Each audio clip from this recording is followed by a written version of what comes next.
Don't tell your grandmother how to suck eggs, and welcome to Shift+F1, a podcast about speedy race cars. I'm your host this week, Danny O'Dwyer. Drew Scanlon is on retirement. And of course, Rob, that is an idiomatic expression. Expressing, I guess, that the young people should not teach the old people how to do things. Like, for instance, how to turn into turn 3 in Austria. How are you doing this week, my friend? Not bad, not bad. I'm worried people are going to think that Drew is retired from the podcast. No, Drew is just retired from this episode. Drew is out traveling the world. Yes, exactly. As I was for the past 2 weeks. Thanks for holding down the fort. Apologies. I had to go on I'm just shy of 3,500 miles. I did in just over 2 weeks. Saw a lot of America, Rob. I saw a lot of this beautiful land that as a naturalized US citizen I may be getting kicked out of at some stage in the future. Although the administration seems to care more. What'd you say? I don't think you have to worry. No, I think the administration cares more about the color of my skin than than anything else.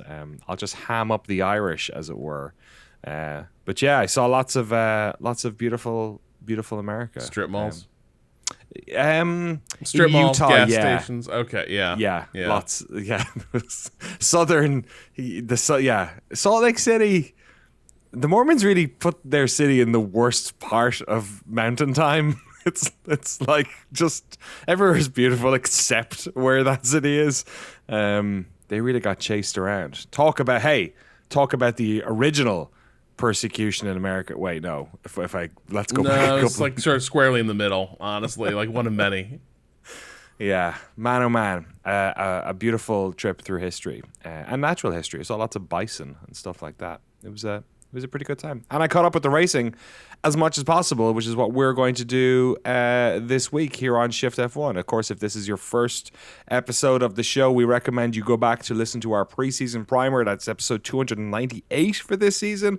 That'll basically catch you up on all the players in F1, how the sport works and stuff like that. But for now, we are here to talk about Austria.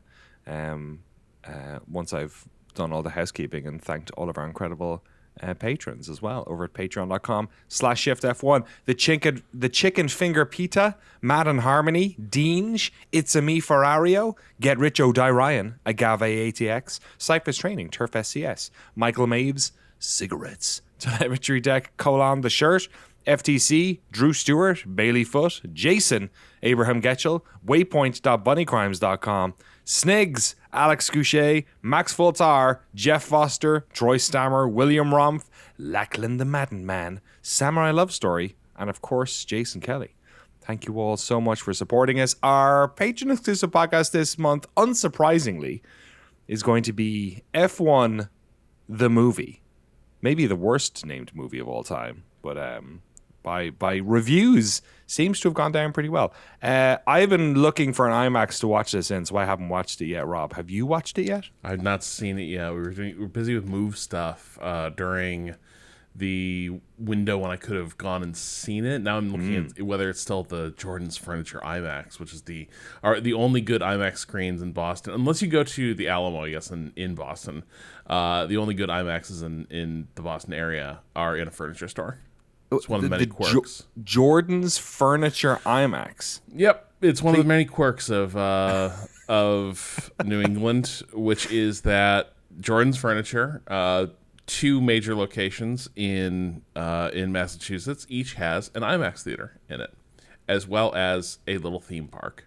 So it's literally, I figured when you said this that it was like, oh, it used to be a furniture store and they've converted it into an IMAX. But you're saying you can buy end tables at this place that also has an IMAX? Not only can you buy them, when you exit the theater, you have to exit. They make you walk through the entire furniture store on your way out of the movie. Exit through the gift shop. Yeah, pretty much. So perhaps you would like a love seat, or a sectional couch, or a dining room set. Like that is fascinating. All the timing. Yeah, it's the brothers that used to run the place are eccentrics. Okay, and so they built like actual theme parks in their furniture store for the children to just hang out and like there's little trapezes and like carousels, and there used to be, I think, animatronic bands. It's weird. Oh my god! And then they're really good IMAX screens. This is like the brothers who took over the father's furniture business, but they really didn't want a furniture business. They wanted to make a theme park. There is a bit of that. Like one of them, I think, did sell his interest in the business a while ago and became basically like the financing guy for like various Broadway shows. Okay. Yeah. So that is like Cliff Blazinski before him. He got into funding. He bailed out and was like, I like entertainment, so I'm gonna go fund that. And then the other guy just retired.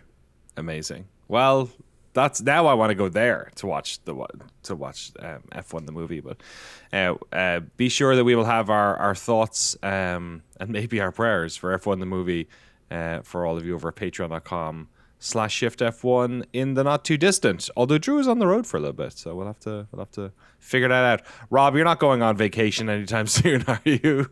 The poor Shift+F1 fans are gonna, it's almost certainly I'm gonna go on vacation for like 2 or 3 weeks, because when we move house, like there's gonna be there will be a gap there where it's like, sorry, this is not happening.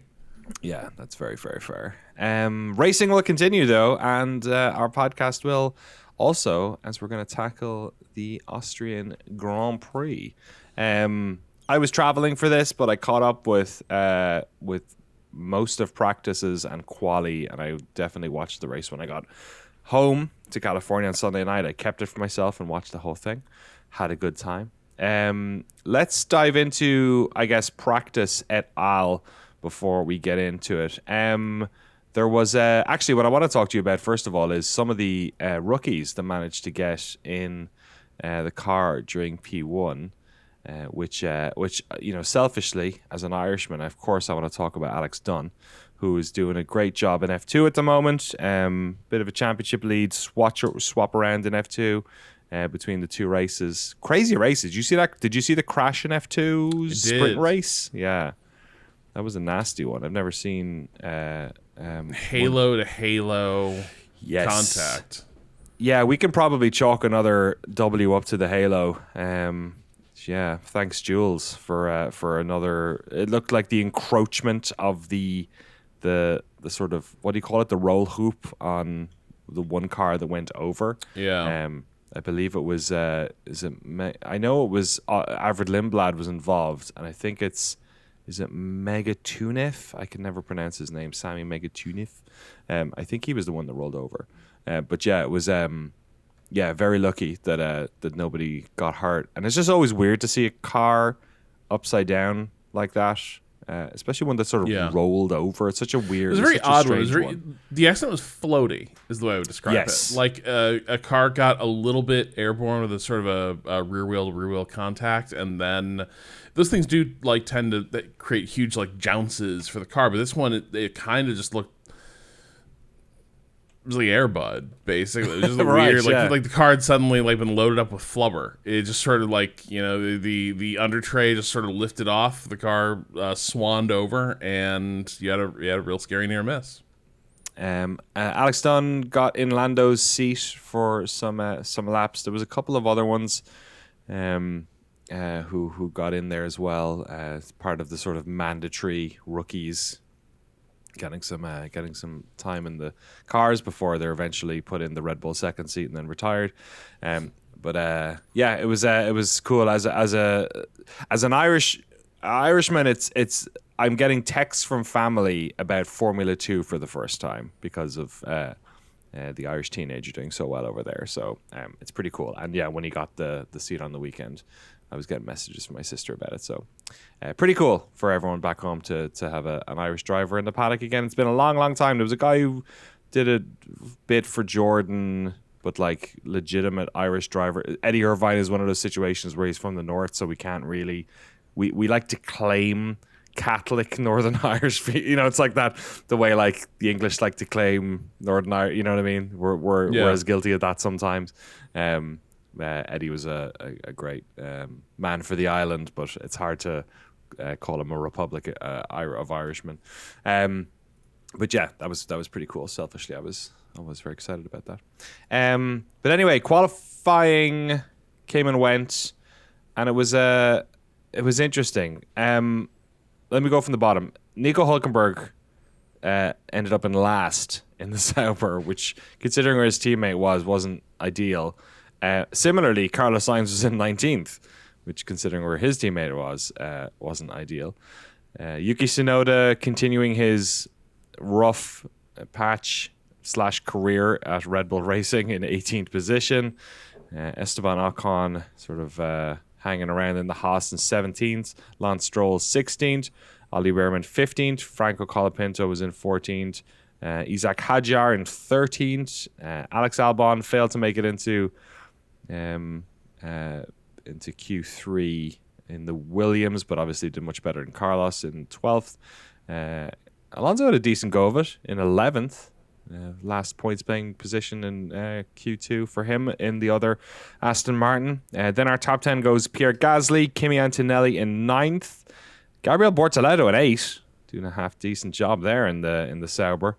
Max Verstappen never quite got the speed under his wheels he needed. He qualified 7th. I believe that is his tied for his worst qualification in that Red Bull. Liam Lawson in 6th, remarkably, the Racing Bulls car out qualifying the number one Red Bull driver there. Obviously, we've been comparing him to Yuki for a long time, but that was an interesting one to see. George Russell fell down the table a little bit disappointingly as qualifying went on. He ended up in 5th. Lewis was in 4th, which is a decent go of it, except that his teammate split the McLarens. Piastri had a rough one. He got a yellow flag on his last lap, and he wasn't able to get another one in there. He ended up in 3rd for the start of the race. Charles Leclerc in 2nd, and Lando in 1st. So an interesting opportunity there for Leclerc to split the McLarens, or the McLarens to work together to get him out of the way. Any thoughts on quali at all, Rob? I mean, just like good showings for some of the rookies, and it was cool seeing Bortoleto emerge from the void that he sort of been stuck in with Sauber, and in part, like, this is also really poor showings for some of the teams that have been on really good form of late. Williams appears to be in a skid with performance. Mercedes as well. Now, I wonder to what degree remember Russell was saying after Canada that their car favors cooler temperatures, and that might be also a power unit thing. And so maybe a lot of Mercedes runners are going to be suffering with the heat as we're getting into in the summer proper, and it was very warm in Austria this weekend, and so you saw a lot of teams just sort of like have sudden drops in performance that, yes, were also compounded by the fact that it's tough to get a clean run in Austria. It is a tiny track, so if a yellow is waved in any sector, that's probably your lap gone because you'll be on top of that yellow in just a moment. There's constant traffic. Apparently, Max gave Bortoleto a tow at a sort of a key juncture because Max was just like, I'm fucked. But let's. Bortoleto's had a rough go of it this year, so I'll stay in front of him. He almost had qualified. he was right behind him in the grid, so maybe too much of a tow. So yeah, I wonder if it's a little bit of like some of teams will develop their cars, and stay in an operating window. I wonder if now a track like this one exceeds some of those tolerances, and so some of the teams that have maybe slightly less refined cars are actually a little more rugged when they come to a situation like this, whereas Mercedes is optimized for getting the most out of different situations with their car. But it was a much needed shot in the arm for a lot of the rookies or near rookies who've had kind of an anonymous season as far as qualifying goes.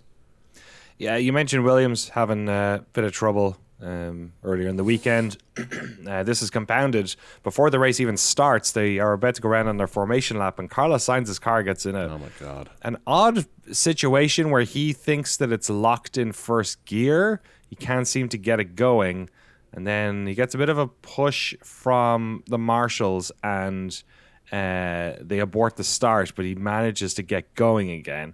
He has to start from the pit lane, which, considering he was starting in last, doesn't really, or second last, doesn't really make much of a difference. But as he's pulling into the pit lane, there's a significant amount of smoke coming out of the back of his engine. Looks like maybe there's a oil leak or something. But by the time he stops, his rear brakes are basically bursting into flames.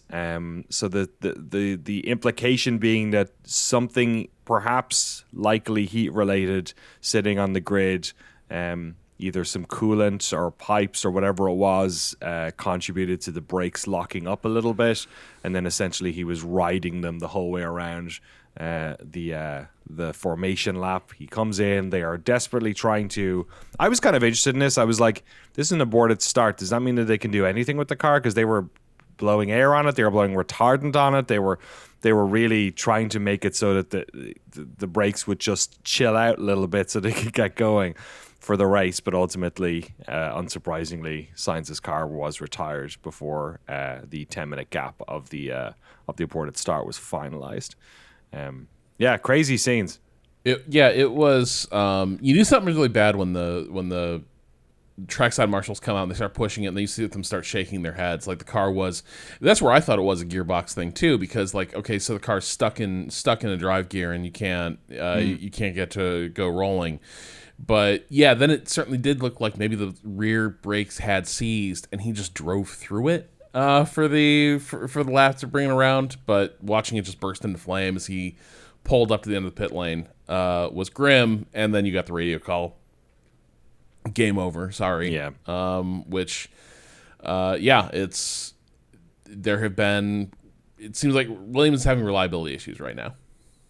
Yes, the only driver they have left, of course, now is Alex Albon, starting in 12th. Let's take it through the start. So, lights out, away they go. Lando defends hard against Leclerc here, as he attempts to try and pip him into turn one. In so doing, he slows Leclerc down a little bit, and it gives Piastri the opportunity to get around the outside of the Ferrari on the entry into turn one, and he does a great job of it.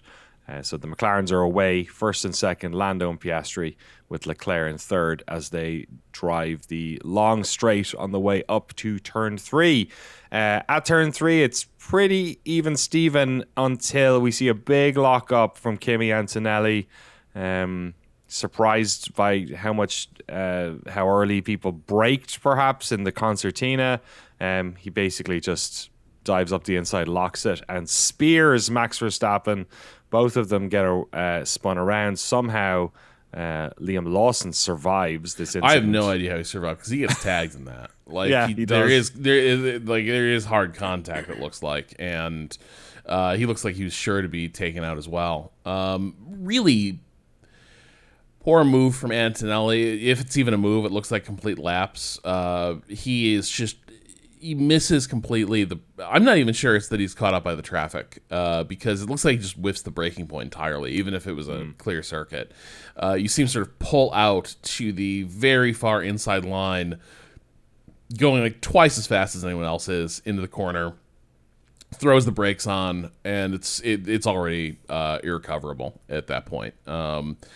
And yeah, Max is just is caught out, but a very uncharacteristic, but not necessarily unsurprising, extremely rookie move from a rookie.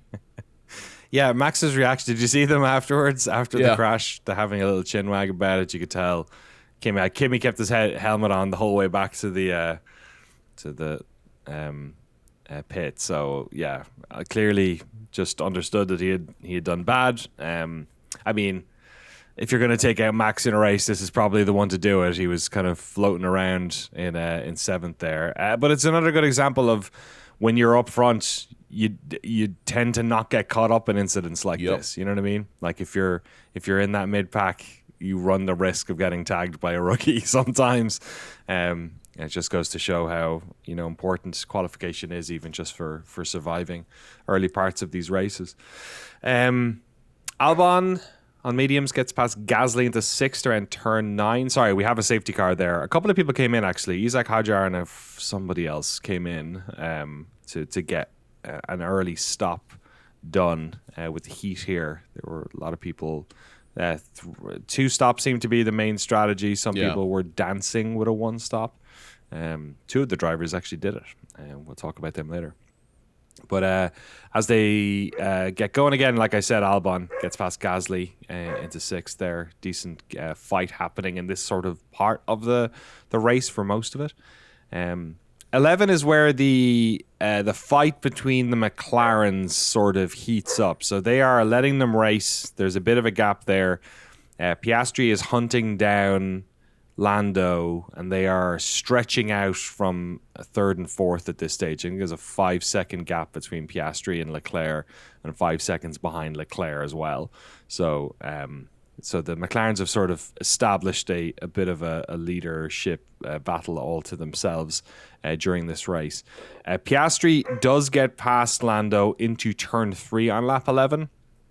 But as is the case sort of between this little section between 3 and 4 where you have a second DRS zone, Lando manages to get DRS and get it back on the entrance into 4. The next 2 laps are just fantastic battle between the 2 of them. Is Piastri close enough for DRS? It was sort of like when he was 7/10 off on the start finish, it wasn't quite there, but he was half a second off at one stage. And you could tell he was about to do it, and it was a terrific battle between the 2 of them, wasn't it? Yeah, it was excellent stuff. Thank God, actually. If the McLarens aren't going to shoot out with each other, then the race for the Drivers' World Championship is actually pretty boring, and the race for this Grand Prix win is pretty boring. There's interesting stuff in the mid pack, but the fact that they are sort of good to go racing pretty much at any point, because the other thing they're not doing is like, oh, let's just seal this win and then you guys can go fight. The fact that Piastri has sort of had the green light to go on the attack, and that sort of did mark. You sort of noticed from that point onward, the engineers are openly like counter strategizing against one another. You have now. The 2 sides of the garage fully invest in trying to get their guy the edge, which is fun. It was good stuff, and this was, I think, the best duel between them. I don't think it ever got this close again, in part because the next time stakes were higher. It more involved a lot of lap traffic and like pit choreography than it did sort of this one-on-one, there's no traffic at the stage of the race. But it was absolutely great stuff. And crucially, like, again, Norris, passes really 2 big gut checks in this race, arguably 3. Like he gets the start clean, which has been an issue before, and not just that, but like he, shivved Charles in the midst of that. Like he totally shut down Charles and let Piastri get into P2, though the pace seemed like that was going to be a foregone conclusion at some point anyway. And then he is able to deal with some pretty edgy challenges from Piastri, and they keep it clean. Hard not to think about, these 2 guys racing one another very, very hard, very fairly. You don't see bits of carbon fiber flying all over the track. It doesn't end that way. Last year, Lando racing Max, it ended differently. Yeah. And it is just like these guys are a little bit more fair, more respectful, I think, of when it comes to racing other drivers and each other.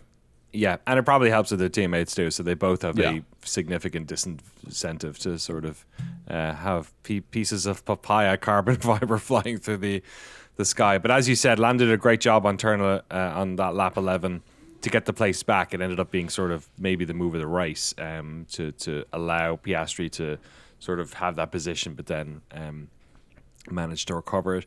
Lap 12, Bortoleto gets past Gasly. Gasly sort of slightly out of position. I'm not quite sure how Bortoleto ended up behind him here because he did qualify ahead of him. I guess that fracas with Max made Gasly pop up a few places in the order there. And Gasly's tires were shot. Like, I think at that stage. Yeah. So Bortoleto went to 7th. That's on turn 4. He managed to do it. Norris goes off-road on lap 14 at both turn 9 and 10. So 10's the final turn on this very small track. Maybe the only slip-up we see him do in the early part of this race. Yuki Tsunoda attempting to get anything out of this race. Crashes into the other guy who usually crashes into people doing desperate moves. On turn 3, he just rams Lance Stroll off the track. There's a bit of damage to the end plates of. Is this becoming a Yuki signature? The F1 the online dive. F1 dive bomb. And they're not the worst thing I've ever seen because they generally are close. Like he almost pulls it off each time, where it's That's like the problem. Damn, you almost made that happen, but just can't quite make the apex as much as he needs to avoid the collision. But like picks up penalties in this race. It was Sainz a couple races ago that he did this too. Like it's I don't know. I'm starting to worry. Like we got a tilt issue with our boy over there. The Red Bull magic is doing its thing where you're underperforming, quali goes like shit. Now you're trying to make it happen on race day, but the pace isn't there, so the moves you're making are more marginal, and you end up just like wallowing around the back, running into people. Yeah, he has to come in for a new front wing, and you're just looking at Red Bull in that scenario going, when Max is out of this race, you guys are just you're sober. I think Karun was talking about this on the podcast. But yeah, there's no other team where if the principal driver is out of the picture, they're not even midfield. It's wild. Yeah, and it's not just Yuki's problem, right? This has been an issue for a long time. And Racing Bulls are cleaning up. Yeah. Liam Lawson up there, you know. They got Hadjar looking like, I don't know, the second coming of Ayrton, basically. Like it's ridiculous the degree to which like everything's working right up until the big show. Yeah, don't put them in that cursed car. Yeah, Christian Horner's monkey paw car. Lap 17, Albon retires. Just Williams having performance issues, having reliability issues. They're out of the picture for the rest of this weekend. Lap 20. I'm yawning here for some reason because it's about to get exciting. Lap 20. Piastri tries it on turn 4, desperate to get ahead of Lando. The big issue here is that we're coming up to the pit windows, and obviously whatever driver's in first, you would imagine, is going to get the pit strategy. So Piastri really trying to get that front seat for the McLarens. He flat spots his tire in doing so, puff of smoke.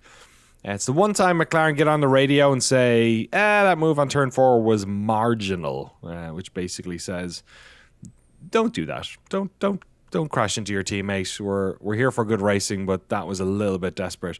Lando gets the strategy. He actually comes in at the end of this lap. He pits for hards. And Piastri stays out. They don't immediately pit him here. He has a flat spot. They say it's not messing with his performance. It's obviously not very fun to drive in. But what did you make of this, Rob, that they didn't immediately pull in Piastri after the... I am conspiracy-minded. And immediately I was like, oh, they want to get these guys separated. I was like, there's zero chance. Zero chance that he's going to stay out and like gain time and do an overcut thing. Like, no way is that working. Especially because Piastri's on the radio. He's like, well, I do have a flat spot. Like the tire, we literally just saw whatever life that tire had just got like compromised. And they keep him out there for 5 more laps. Like, come on. That was all right, it's time to separate the children without having to issue team orders. And I think this is a crucial thing. It's not necessarily conspiracy-minded. Just in life in general, there's times where you need to make things happen, but actually like making a declarative instruction about it turns into an issue. Whereas if you just have things unfold in such a way that the point becomes mooted, everyone is allowed to feel good about that. No decisions were made, no toes were stepped on. It's just like that little point of conflict went away, and we all get to keep it moving. And this felt like that. And I don't think the drivers are. I don't think Piastri is a sucker at all. I would bet you if that's the thing that McLaren was doing, he probably also caught into that and realized that, like, for now this duel is suspended, and we'll see what happens later in the race. But my immediate thought was, no, they want to get these guys apart on the racetrack. Yeah, it seemed like the maybe unwritten understanding here was that you can fight in the first part of this race, and maybe the strategy will allow you guys to fight near the end of this race too, or at least that's what they're especially because obviously the goal is get a full pit stop between you and the rest of the field. You can do it if you can put an entire pit stop gap between you and the rest of the field.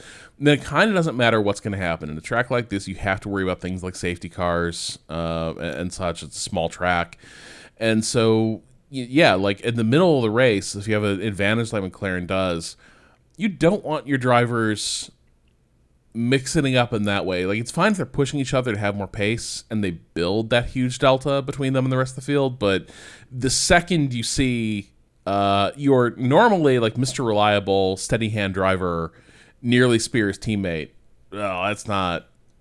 We need to chill this out. As you said, Piastri pits 5 laps later, or close to it. Lap 24, he comes in for hards. Tsunoda has another go on this time Colapinto on turn 4. He's like, well, that lockup didn't work out great the first time. I'm going to try it again. Turn 4, the site of the now apocryphal Albon Hamilton incident, one of 2 that really, when you think career. Well, yeah, fucked up. What do you think about how good those guys did in that second car for a second? You know what I mean? Oh, dude. Again, they discarded Pierre Gasly and Alex Albon like they were nothing. Like, get this trash out of here. 2 guys who have proven to be like rock steady like performers, maybe even like number 1 drivers. And just discarded because the fault must be in these drivers, not the car. It's crazy how much worse it's gotten, that second car. It's like, because they were they were finishing in the top 10. You know what I mean? But it wasn't good enough. Anyway, Tsunoda smashes into Colapinto here, spins him around. Tsunoda gets a 10-second penalty. Understandably, his race is cooked, basically. Norris goes on to... This is... The middle part of this race is classic middle part of a Formula 1 European summer race where not really much happens. You're basically waiting for the tyre strategy to kick in. I literally have no notes for 19 laps here. Norris onto mediums on 52 is the next one I have. After that. So I will say Hadjar had a beautiful overtake of Colapinto on lap 37. Nice. Thereabouts, where it was like one of those millimeter perfect, getting down the inside of the corner, and just not running him out. That's the crucial thing. Like, he didn't run him off. He just held his line, stayed tucked inside, didn't leave its carbon fiber littering around the track, and then pulled away. Very, very cleanly executed. Like, it's very funny when you think about how Hadjar's season began with the crash out in the formation lap of Australia. It increasingly looks like he is hands down the most rock solid rookie that is out there on the field. And it's little moments like that where he will go into these sort of high leverage situations, high stakes, close racing, and maintains that sort of that sort of fair distance, which he might train himself out of, right? Like it feels like the overall strategy is a lot of drivers like you run them out wide. Like of course you push them off the track as much as you possibly can, but yeah, he's staying inside the lines. It's good stuff. Yeah, as Hadjar famously said, if you no longer go for the gap, you're not a racing driver. I guess in the pit stop cycle, did you see? So a little bit of drama with the Norris Piastri second cycle pit stops. Oh yeah, Norris got blocked horribly heading into the pits by Colapinto because where the white line is for the pit entrance, it interacts in such a way with the racing line of the corner that somebody can basically cut across the track and make that, like, you're on the racing line, and then you cut across the track to make it into the pit entrance. And if you aren't expecting that, you'll get completely balked. And that happened to Norris, and it just like cost him like a easy second with his gap to Piastri. And that plus some sketchy. Well, McLaren was having slow pit stops, I think, throughout this race. The front left seemed to be an issue. Yeah. So I've played enough Motorsport Manager to know what you got to do in that situation, which is you go to hire new staff and you sort by tire changing stat, and then you hire new people there. So maybe they need to do that. Zach Brown, call me. Maybe you need someone to be a steady hand there. So, somebody got freaked out because it was their final stop for Piastri. They did a 2.0 when they stuck his mediums on lap 54. So, pretty impressive there. We're going to talk about how not to use your brakes, but before that, let's take our own quick break, and we'll be back right after this. Lap 54, Piastri has come in. He's gotten his mediums. 2.0 pit stop, ridiculously fast, especially considering, as you said, the trouble they were having with that front left for the previous pits. Nobody's watching that though, because they're watching Colapinto and Yuki fighting again. The two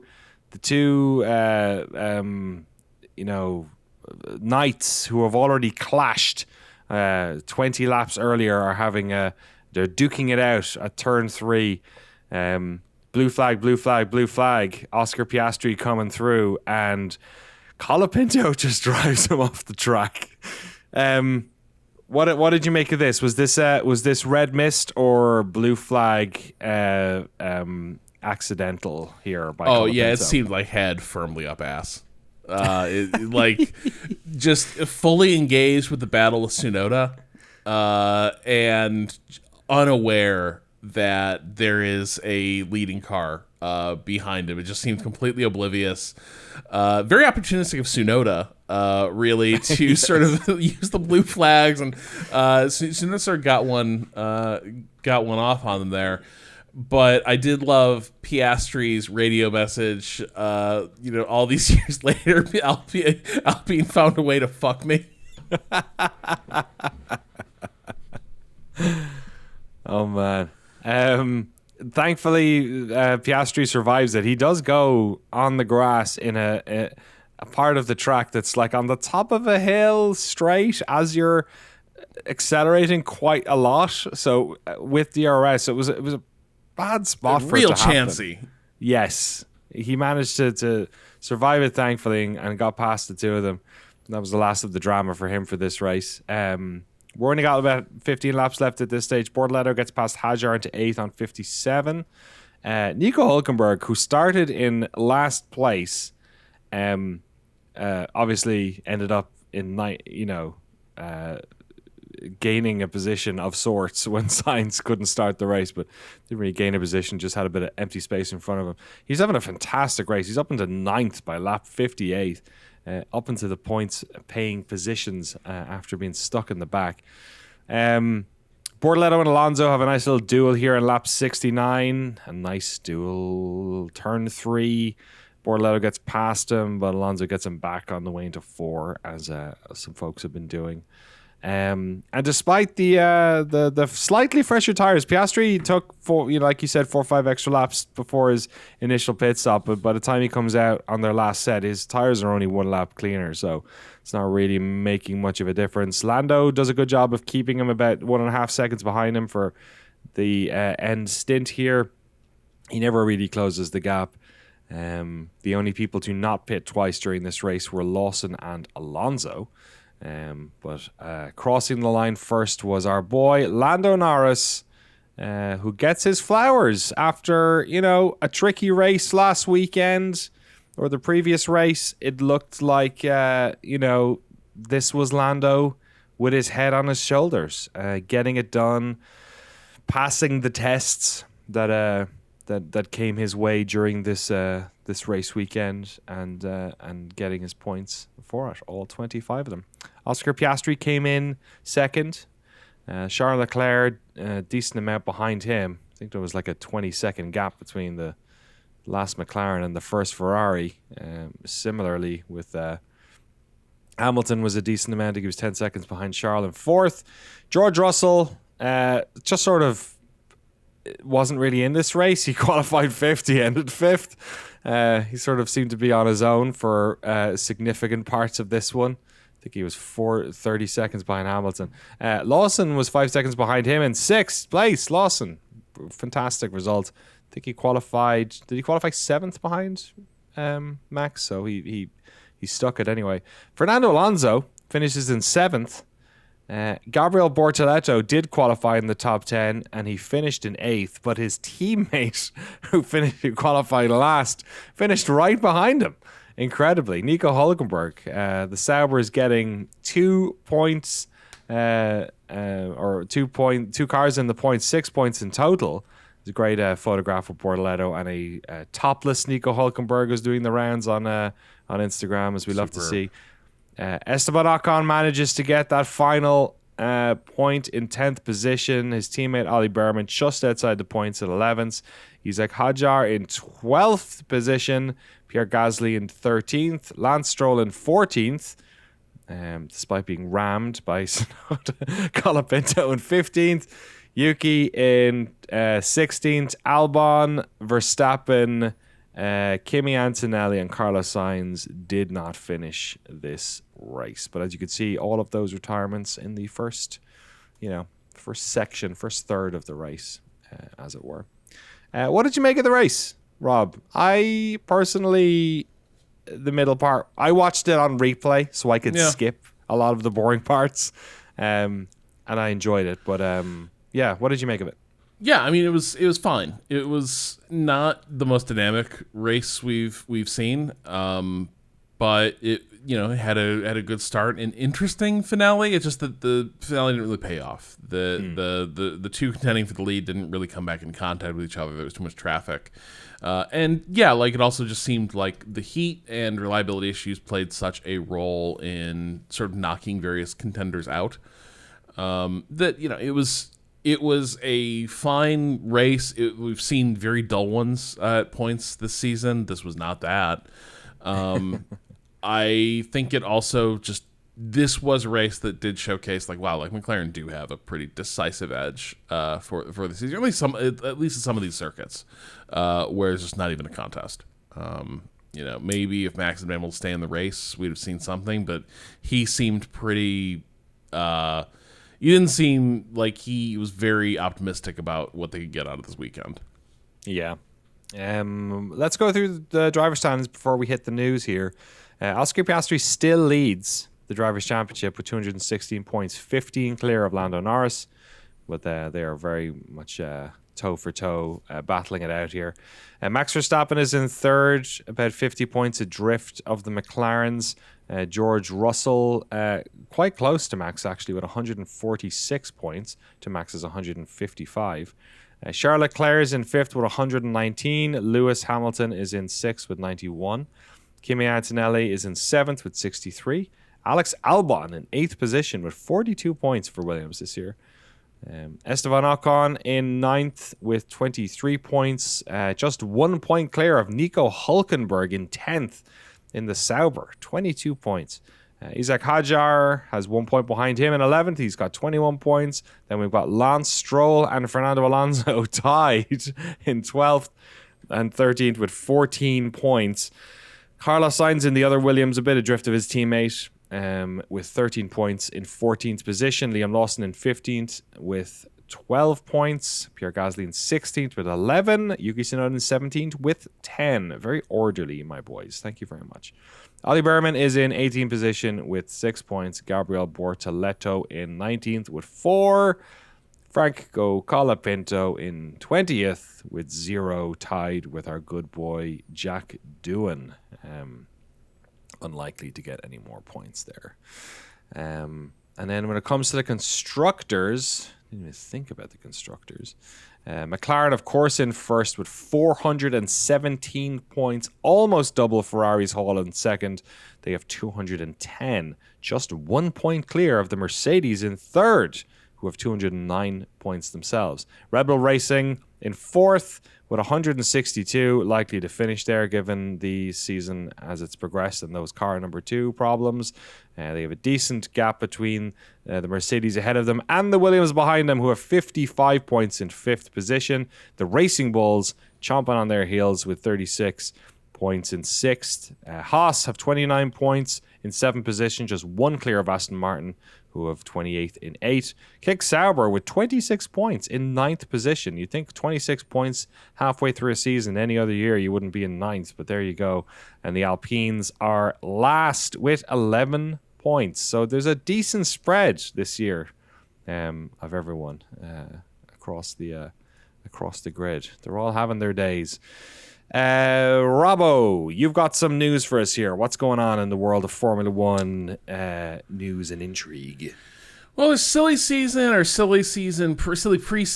stuff happening. There's mid-season rumors, as there often are. Interesting one from the race this weekend, this week, which is that Valtteri Bottas has been under a topic of discussion between Alpine, Flavio Briatore, and Mercedes, because he's still a Mercedes contracted driver, for maybe being pulled into duties at Alpine before the end of the season.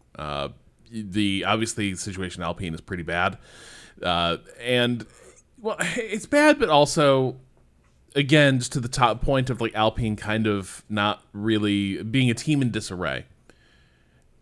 There's anxiety over the fact that they're cruising toward a last place finish in F1, and they don't want that. But also, they decided this was going to be the year that they were going to, trial rookie drivers, and that is so. Rookie drivers in a shitty car is a bad combination. I don't think we've seen a lot of evidence that ever works well. See how that unfolded for Mazepin and then Schumacher at Haas. See how that unfolded for De Vries at Red Bull.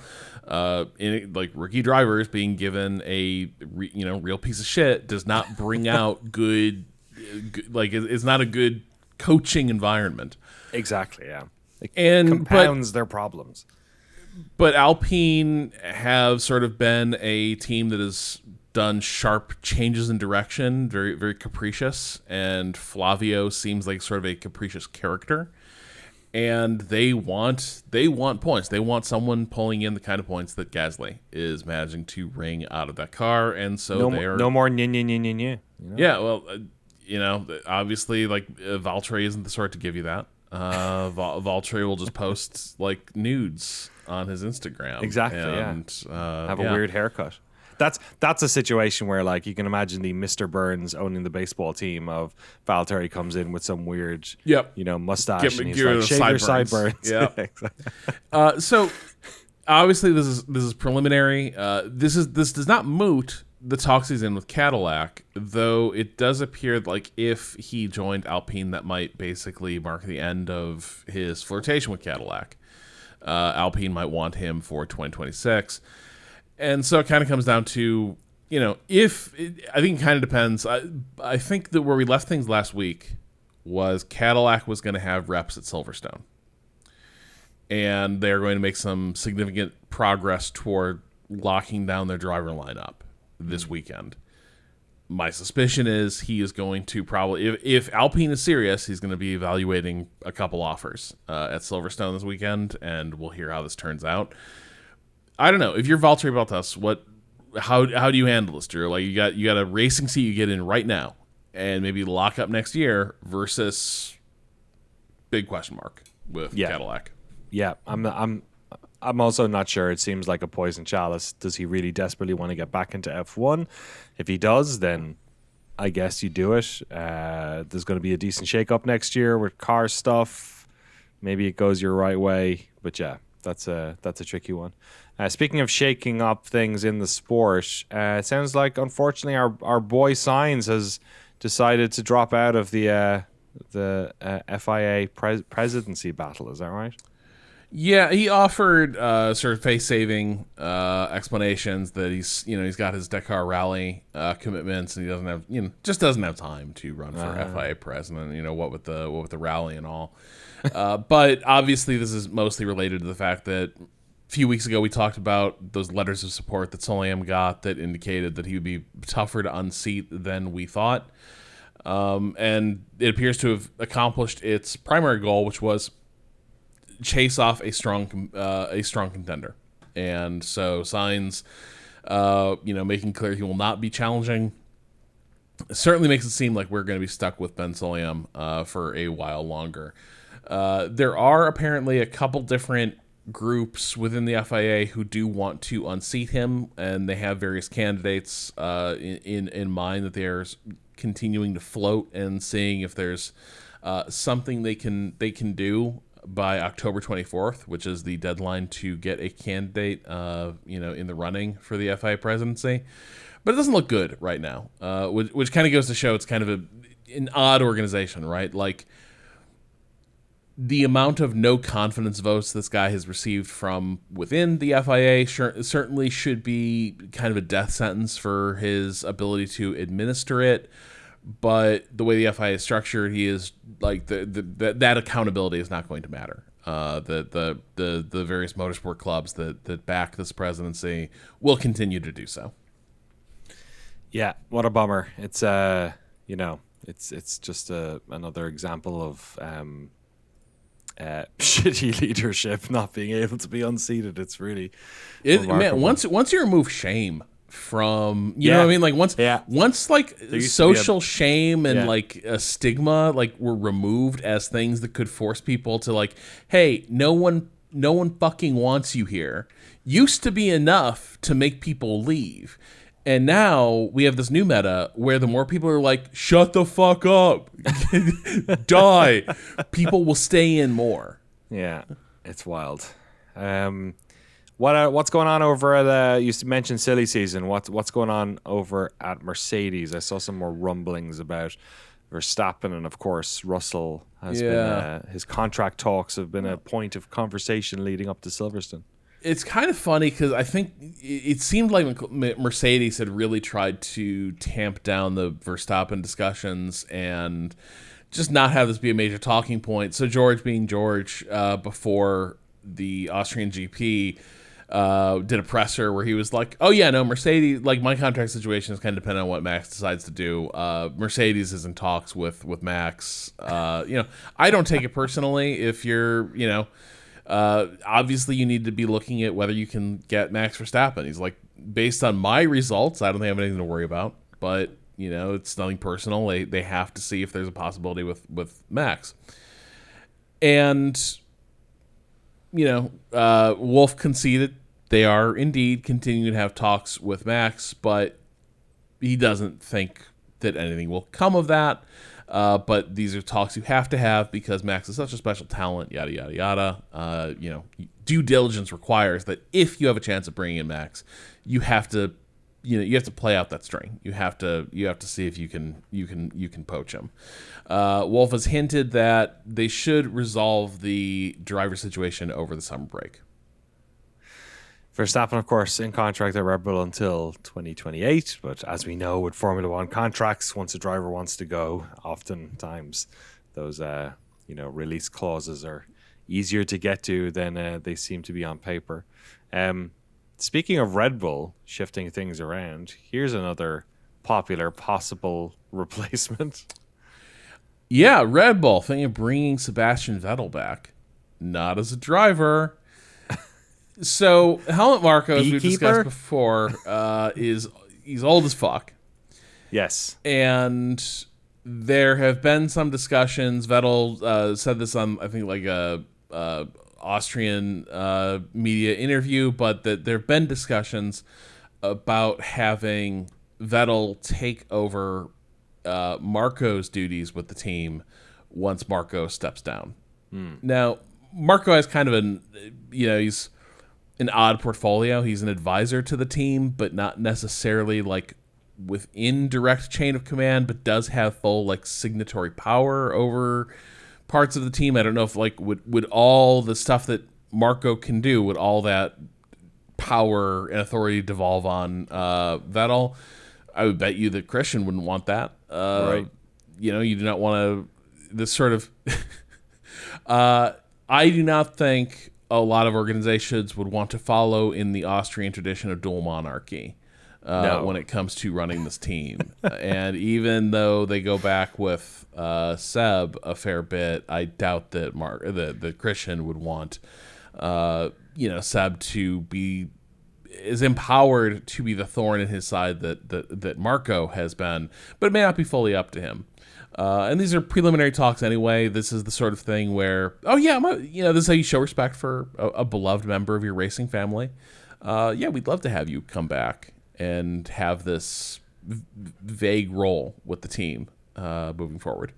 Yeah, he's always had a sort of hand of the king vibe to me. Or maybe not hand of the king, maybe like Grand Meister or something.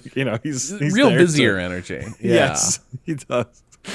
And speaking of Red Bull woes as well, I see Sergio Perez has been once again taking advantage of the fact that second seat does not seem to be particularly drivable.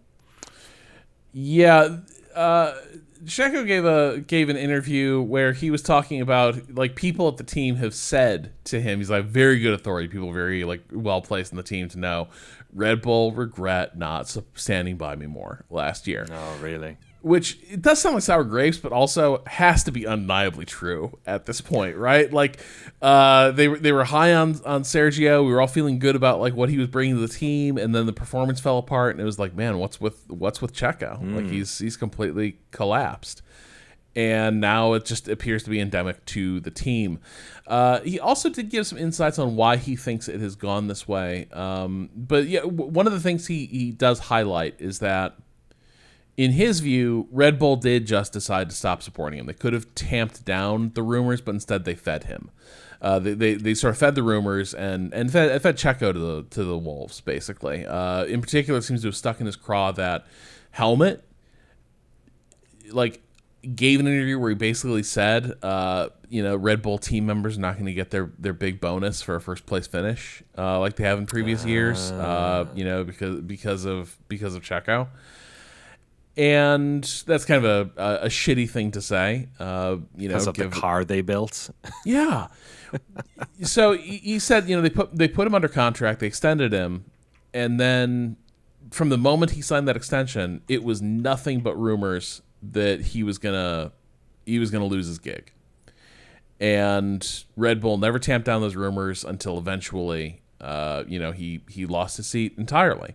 So he's kind of understandably bitter about that. Not necessarily wrong. They went very quickly from he's our guy, we've extended him, to he has to show he's our guy, to he's gone. The other thing that he did highlight is from his standpoint, everything fell apart when Newey left. Once it was clear Newey was out the door, it was like there's that gap between him deciding to leave and when he left, just because the way F1 contracts are signed. But Checo's point is that the margins in F1 are super fine, and the second you had Newey no longer there, now those little marginal differences when it comes to developing the car and improving things all start to go away for Red Bull. I mean, if that is true, that is the type of thing that you go, well, no wonder Max is talking to other teams. Yeah. And what's going to happen in 2026? I mean, Red Bull have significant we're not even talking about the power unit stuff. Like they have a really interesting next couple of years. In a way, the fact that they've fallen off as much as they have at the end of this era maybe behooves them, because there is some traction for them. I mean there is progress to be made. It's not just like they're going to get knocked off their perch, but it's this. Once you've followed this sport long enough, you see, the teams that seem unbeatable or insurmountable, they very quickly become very beatable. Like look at Mercedes, look at McLaren's progression over the past couple of years. In the opposite direction, it's wild. Who knows? Maybe Sauber will be fighting for positions on the podium. Thanks very much, Rob. I appreciate you getting all that news together, especially with Drew out this week. We are back next week with another race. This is we're sort of here in Europe now. We're enjoying the European. It'll be an even more European calendar next year once they've shifted Canada around, which is cool. But we are in Europe for the sweltering hot days, and we are heading to good old Blighty this coming weekend, to Silverstone, to the place where it all began in May 13th, 1950, the first Formula One Grand Prix race based on RAF Silverstone. This, of course, is an ex-World War II airport. What do you call it? Airfield. Airfield, I guess, is probably the better way of putting it. It was built in 1942. It has these sort of quintessential triangular-shaped, 3 runways pointing in different directions, maximize the amount of takeoff and landing power that you can have. And because of that formed the sort of the bones, as it were, the skeleton of this track, which has changed a decent amount over the years. The main one is that they changed where the start of the race was. They still race other junior series on the other straight, but that was the main change. I feel like that happened over a decade ago now at this stage. It's old news, but yes, it is a track that the drivers seem to like. Lewis Hamilton famously compared it to flying a jet, an appropriate comparison. There are 18 turns on this one, a lot of high-speed turns, some fast braking zones, some hard braking zones, 2 DRS zones on this one as well. One on between turn 5 and 6, and one after Maggots and Beckett's on the back straight as well. There isn't one on the start-finish straight, which they have turned on and off over the years, I know. This is one of those circuits that just has 1,000,001 different famous turn names, from Luffield and Brooklands to Abbey and Copse, of course, Maggots and Beckett's I mentioned before, Chapel, the Hanger Straight, Stowe, Vale, Wood, all the good ones. The Hamilton Straight, which is the one that doesn't have the DRS on it anymore. Great track. Seems to be a fun one to go to. I've been there once for qualifying. I just turned up. A lot of people camp though, which seems like a good way to do it. Nice bit of heat, good fans, and this was last year. We had was it last year? We had Hamilton getting his first. Was it a podium or win? Did he win last year? I think he won last year, didn't he? He did, yeah. Which was great scenes, of course. Wait, was that right? Yeah, that was before Ferrari, yeah. Exactly, yeah. A bit of a swan song for him and Mercedes. What do you make of Silverstone? You a fan of the track, Rob? The history? My allergy to the English media's love of itself and celebrating all things England you and me both, buddy. A little bit exhausting, and I think Silverstone is a perfectly fine track and does have a lot of history, but I think in terms of like the holy chapels of racing, I actually think it's one of my least favorite of them. But we're gonna have it forever because it's England, because it is all the teams have sort of concentrated in England, so that's specifically a lot of them around this track as well. Right, like it's a cool track, and there are moments. It's generated a lot of iconic moments for sure. But it's rarely like. It's not one of my favorite tracks in terms of like layout. I think visually it's kind of boring. Yeah, it is. It's sort of the strip mall of Formula One tracks. You know what I mean? It's very samey the whole way around. The angles on it are. Yeah, like if I had to say like right now, like I think maybe of sort of the call it like the Trinity. I think maybe Monza is my favorite these days. But this is still one of the biggies, and it's when it's good, it's great. And especially if you get some great variable English weather, you can see some wild stuff there. It looks like that's what's going to happen as well. The weather at the moment over there is a little bit come and go. It's hot at the moment, but getting a little bit cooler as the week progresses. Friday, the temperatures are floating around 23 degrees Celsius, which is 74 Fahrenheit. Very low chance of precipitation, but it's there. The Saturday, that chance of precipitation rises up to about 25%, but that's consistent throughout the day, which makes you think that at some stage there could be rain. Essentially what it looks like is we have decently moderate temperatures, 21 degrees on Saturday, that's 70 degrees Fahrenheit, and you're getting the sort of quintessential, there's going to be a lot of clouds in the sky, and we don't know what's going to be in them. So that's positive if you like a little bit of a splash. And then Sunday for race time, it's almost the same, 21 degrees Celsius, 69 degrees Fahrenheit. Nice 20% chance of rain for the chunk of the day from basically morning till evening, 20%. So this to me is the type of, if you were planning a road trip in England and you saw this, you'd go, you know what, I'm going to check back in 2 more days because they'll have a much better idea.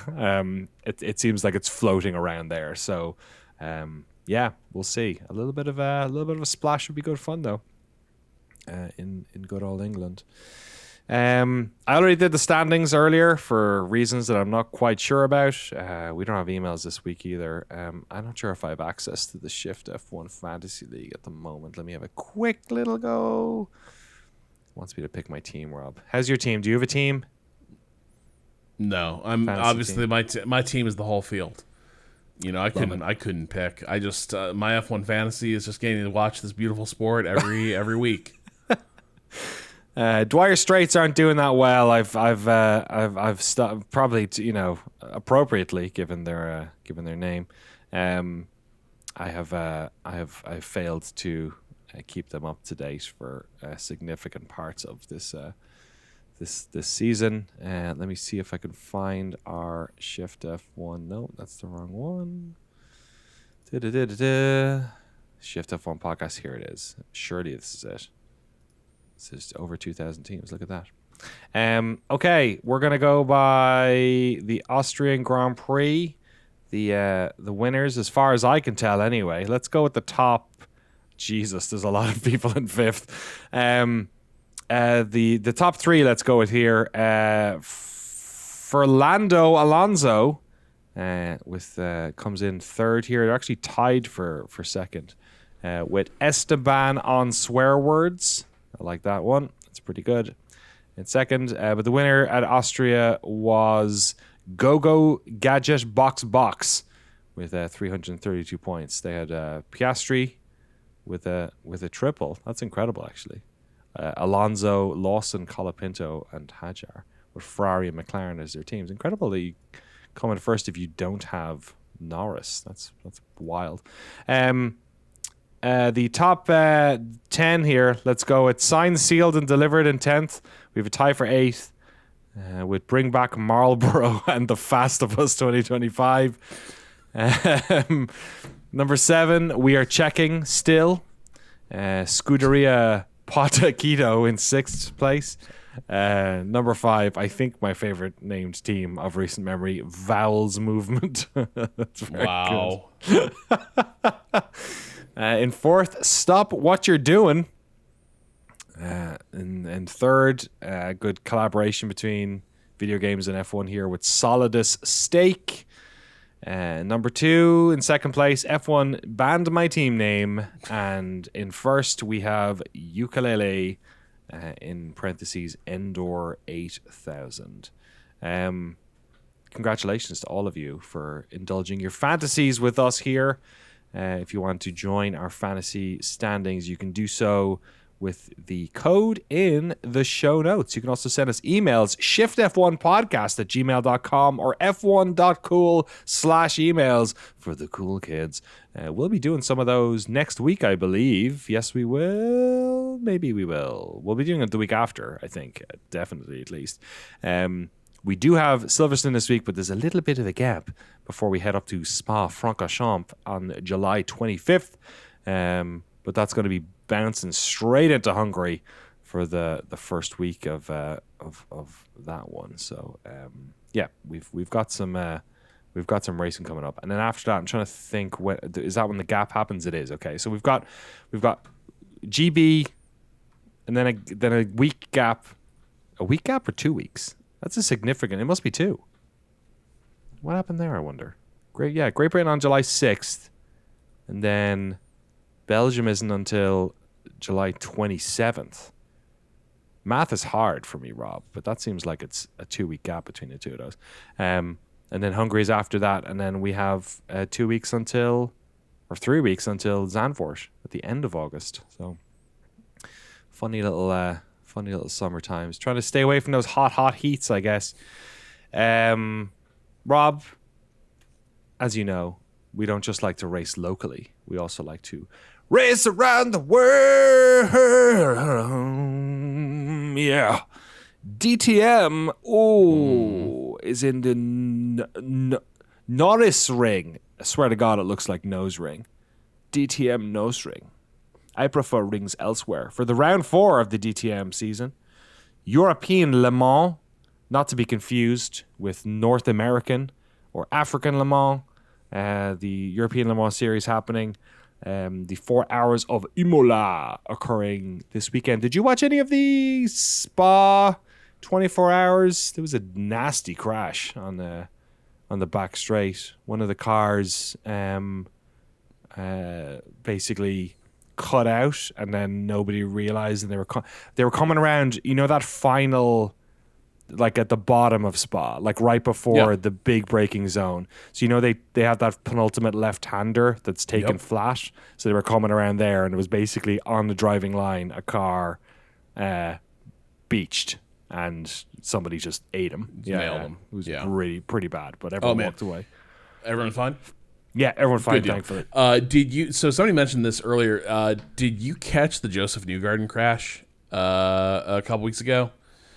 It was uncanny. First of all, he was leading the race, and they were cutting to brake, and they have little packages for the drivers who are leading, and so they got like kind of a glam cam like series of shots of Newgarden, and then rather than cut to commercial, they cut back because like at that moment, he drove into someone else's wreck and just nailed them going flat out. Basically really? T-boning.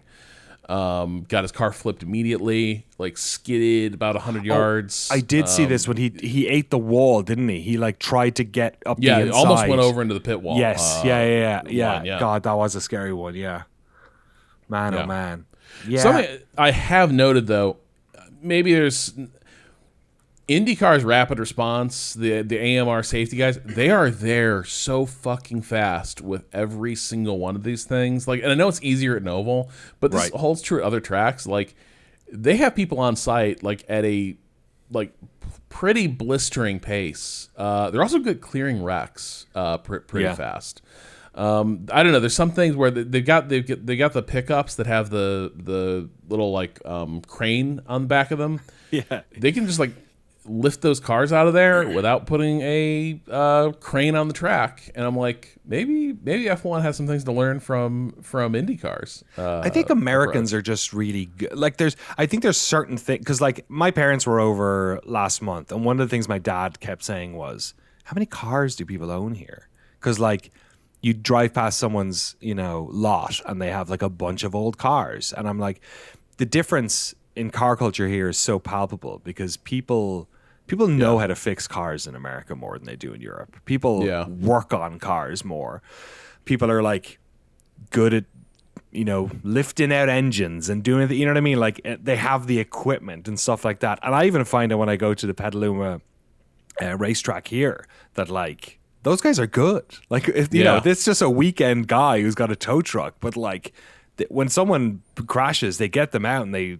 So I don't know. To me, that's like a very Americans are good at car shit, and that's what I see. And I suppose just putting their back into it, like they flip Newgarden's car back over and extract him like pronto. I always find that scary when they're not sure whether or not to push them over because like there's no shock absorbers on these cars. When they lifted them down pretty well. I saw that, but you wouldn't want to just like toss somebody over.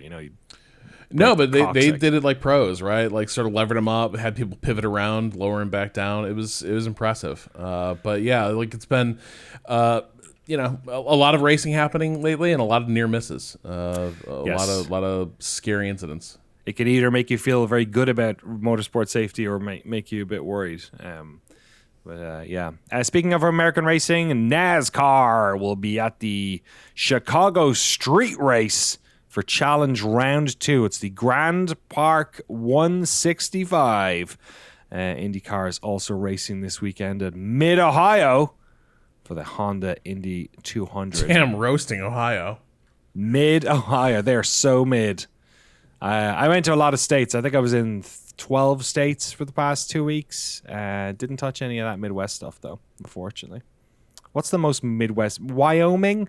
The eastern side of Wyoming is pretty mid. Yeah, now you're touching.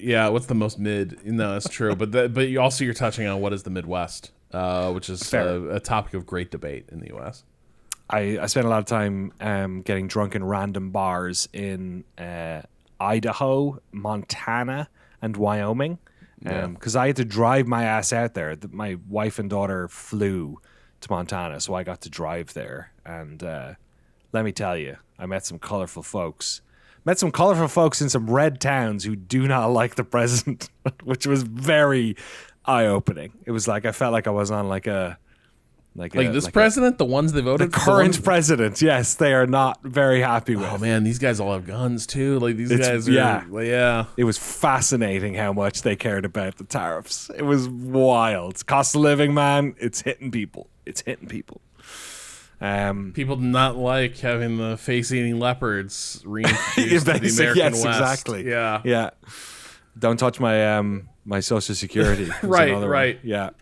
F2 and F3 are supporting F1 as they did in Austria. Actually, there was no F3, I don't think, in Austria, but there was good racing in F2.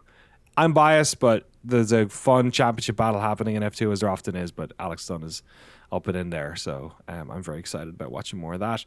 And Formula 1. Formula 1 will be on this weekend, and I closed my... See, this is why we missed Drew, because I closed my little tab I had open for the entire friggin' podcast.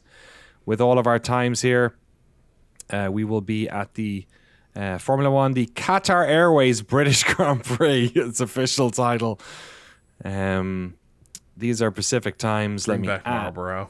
Exactly, yeah. Let me add 3 hours. 3 hours? What time is it over there at the moment? Is it like... Yeah, it's 11:30. 11:30? Okay, I'll add 3 hours to these. I can do math. Practice is at 7:30 a.m. Eastern Time. On Friday, of course. Practice 2 then starts at 11 a.m. Eastern Time. P3 on Saturday, 6:30 Eastern, with quali on at 10 a.m. Eastern, and the race 10 a.m. Eastern on Sunday, July 6th, live from Qatar. No, British Grand Prix. Qatar Airways British Grand Prix happening in Great Britain. There we go. Although, is it great? That's a podcast for another day.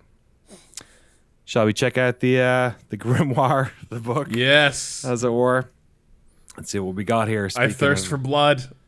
Yes, exactly. You guys haven't had it for 2 weeks, right? I forgot to send you the screenshots. I often do. No, but Drew did find that there's a racing connection to the assassination of Franz Ferdinand. The number two car in the motorcade, where Franz Ferdinand was killed, was later I believe a Mercedes driver. Later? Yeah. Wow. So he just like got through the war. He was just a guy doing a limo gig in 1914, and then post-war he's doing racing. Amazing. Incredible. Anyone associated with, you think, hey, I don't know, Franz Ferdinand. Take me out. Double meaning to that, actually. Did. They certainly did. You're right. I never picked up on that before. Fucking hell. July 2nd in Days of Yore. If you were only ever going to win one world championship race, it might as well be your first. Giancarlo Baghetti was a young Italian driver who, on this day in 1961, won his very first world championship event at the French Grand Prix at Reims in the famous Sharknose Ferrari 156. The leading Ferrari driver, Wolfgang von Trips, and Phil Hill, both had problems in the race. And on the last lap, Baghetti was second to Dan Gurney's Porsche, just 300 yards from the finish line. He pulled out of Gurney's slipstream and darted ahead, winning by just 1/10 of a second. Formula One fans in Britain had an unfamiliar voice commenting on the French Grand Prix today in the year 2000, as Murray Walker missed the race because he had dislocated his hip. Ugh. Oh, that sounds rough. It was the first race he had missed since 1978, and James Allen deputized for him. There you go. Dislocating your hip. That might be the worst bone to dislocate. Don't love it. Can you dislocate your head? Probably not. Yes, you can. But you can? bad. You can. Well, you can do have a dislocated neck, but like it's pretty severe. That's a new nightmare. You don't like to think about it. You don't like to think about it. No. I don't like the idea of it just floating there. No. That's a rough one.